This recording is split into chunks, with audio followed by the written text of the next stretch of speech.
Hey hello hi అన్న. మన అటు షాప్ అడ్రస్ వచ్చేసి ఇది ఎల్లారెడ్డి బస్ స్టాండ్ నుంచి స్ట్రైట్గా అట్లనే వచ్చేయాలి. స్ట్రైట్గా వచ్చేసిన తర్వాత ముంగట గాంధీ చౌక్ ఉంటుంది. గాంధీ చౌక్ నుంచి మళ్ళీ స్ట్రైట్ అట్లనే వచ్చేయాలి.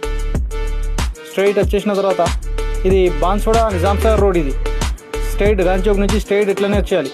వచ్చేసిన తర్వాత ఇది పాత హెచ్పి పెట్రోల్ పంప్ ఉంటుంది ఇక్కడ. అక్కడ దాని తర్వాత కూడా స్ట్రైట్ అట్లనే ముంగట ఇట్లనే రావాలి. ఇంకా ఇది పాత హెచ్పి పెట్రోల్ పంప్. స్ట్రైట్ నుంచి అట్లనే వచ్చేయాలి. వచ్చేసిన తర్వాత మనకు ఇక్కడ జేఎస్ఆర్ ఫంక్షన్ హాల్ ఉంటుంది ముంగట. దాని పక్కనే అంగడి బజార్ వీక్లీ మార్కెట్ దాని పక్కనే మన షాప్ ఉంటుంది. మన షాప్ వచ్చేసి ఇక్కడ న్యూ లుక్ మెన్స్ వేర్. ఇది బయట ఇట్లా ఉంటుంది మన షాప్. ఇట్లా షాప్ దగ్గర వచ్చేసిన తర్వాత లోపల ఇట్లుంటుంది మన షాప్. జల్దీ వచ్చేసానన్నా. మన షాప్లో కొత్త ఆఫర్లు ఉంటాయి. New look men's wear weekly market Yellareddy. Okay right.